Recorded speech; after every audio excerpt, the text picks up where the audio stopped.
Reporting live from Hyper Clubhouse in Atlanta for Comedy Hype News, I'm Symphony Thompson. As Diddy is currently being held in federal custody awaiting trial on charges of sex trafficking and racketeering, another accuser has come forward, stating the music mogul and his bodyguard drugged, bound, raped her, and filmed the incident all the way back in 2001. The latest accusation comes from Talia Graves, who would file a 26-page civil complaint against Diddy and Joseph Sherman, his bodyguard at the time. She would detail the alleged crime that took place in 2001 when she was 25 years old and dating a Bad Boy record executive. Graves would go on to say Diddy allegedly gave her a glass of wine that was likely laced with a drug that eventually caused her briefly to lose consciousness. The complaint would allege Graves said she woke up naked with her hands tied behind her. When she began screaming, Sherman allegedly slammed her face down on a pool table. During a press conference on Tuesday, Graves, in attendance with her attorney, Gloria Allred, would say, "The trauma of the assault has taken a toll on my mental health. I have PTSD, depression, and anxiety. I am emotionally scarred. It has been hard for me to trust others, form healthy relationships, or even feel safe in my own skin." With all the new information coming out surrounding Diddy, many have asked if Diddy's downfall is completely self-inflicted or if it's systemic. We previously interviewed Richard Pryor's former bodyguard, Rashawn Khan, who spoke on the Hollywood system and how distractions can be placed in front of you for the purpose of deteriorating your career, particularly if you're a black man. What people don't understand about the wealth, it can make you trip out. But it's the plan they have for your ass, bro. That's what you got to get ready for. That shit right there, not you making money. That's the given. How are they going to bring you down? Look at our artists at the end. Look at Unsung. How every artist that reached the peak at the end didn't have shit. That's a plan. Because they didn't get together to say, hey, at the end of our careers, we're going to be broke.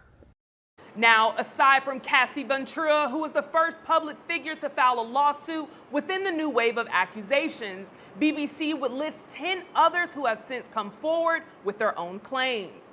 Those include Joy Dickerson-Neal, Lisa Gardner, Rodney Little Rod Jones, Grace O'Marcaigh, Crystal McKinney, April Lampros, Andrea English, Don Richards, and of course, Talia Graves. Many of these individuals have accused Diddy of either drugging and or sexually assaulting them, making opening threats and other forms of assault. According to BBC, producer and videographer Lil Rod was forced to provide drugs, solicit sex workers, and tape various of sex acts. Since November of 2023, many companies have dropped Diddy as a client in an effort to distance themselves from the concerning headlines that continue to come out. Shortly after Cassie Ventura's case went public, Capital Preparatory Harlem, a public tuition-free charter school co-founded by Diddy, had cut ties with the music mogul. In addition to that, at least 18 companies had distanced themselves from Diddy's e-commerce website, Empower Global. Television streaming service Hulu canceled the release of an upcoming reality series centered on Diddy and his family. Also, a day after the Los Angeles and Miami home raids, TMZ reported Diddy had sold all of his shares of Revolt TV, although he had previously stepped down as chairman. Howard University revoked his honorary degree that was awarded in 2014, and the music mogul was required to return New York's key to the city earlier this year. So, what do you guys think of the latest updates when it comes to the case of Sean Diddy Combs and Rashawn Khan's warning to black male celebrities? Do you agree with Rashawn? Let us know in the comments below. How are they going to bring you down?